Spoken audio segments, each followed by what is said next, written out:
Jini, selamat malam waktu Indonesia. Bagaimana jalannya investigasi penyelidikan kepemilikan kokain yang ditemukan di Gedung Putih?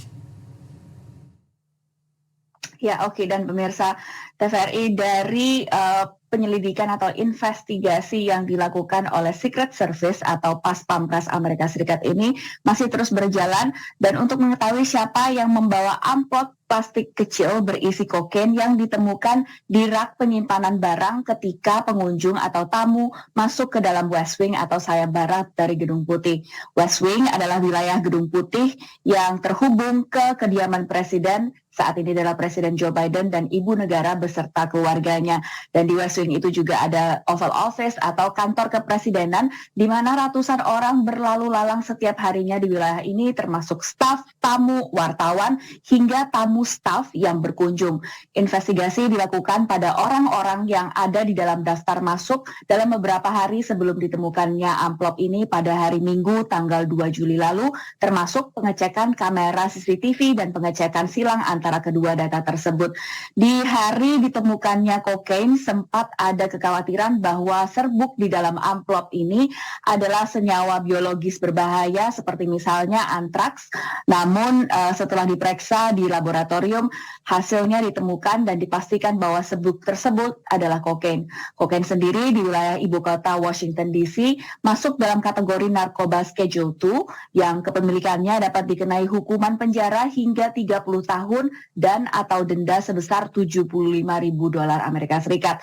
Pada hari ditemukan, Presiden Biden beserta ibu negara dan keluarga sedang berada di Camp David di negara bagian Maryland, dan menurut staf Gedung Putih, tamu keluarga Biden biasanya keluar masuk dari pintu sayap timur atau East Wing Gedung Putih di seberang West Wing Gedung Putih. Oki. Lalu apa tanggapan publik dan juga politisi Amerika Serikat terkait dengan temuan ini? Nah, ini dirangkum oleh harian Washington Post. Keberadaan bahkan penggunaan narkoba di Gedung Putih sebenarnya bukan hal yang baru. Mulai dari musisi yang bercerita soal pengalaman mereka merokok ganja di Gedung Putih, hingga mantan Presiden George Bush Senior yang tidak menggunakan tapi membawa kantongan kokain sebagai properti untuk pidato war on drugs-nya.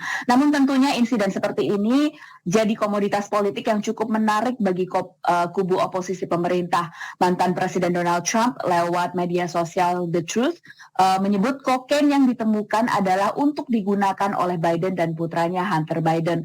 Trump juga menyebut jaksa penuntut khusus yang menangani kasusnya, Jack Smith, sebagai pengguna dari kokain tersebut.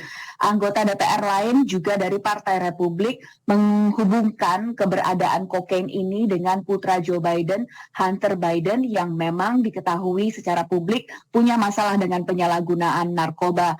Dan selain itu, sejumlah senator dari Partai Republik juga merilis surat permintaan yang meminta kepada Pas Pampres untuk membeberkan informasi detail terkait lokasi spesifik ditemukannya kokain tersebut, dan juga bagaimana proses screening seseorang atau tamu ketika masuk ke dalam Gedung Putih sebagai bagian dari investigasi ditemukannya kokain di Gedung Putih ini. Oke.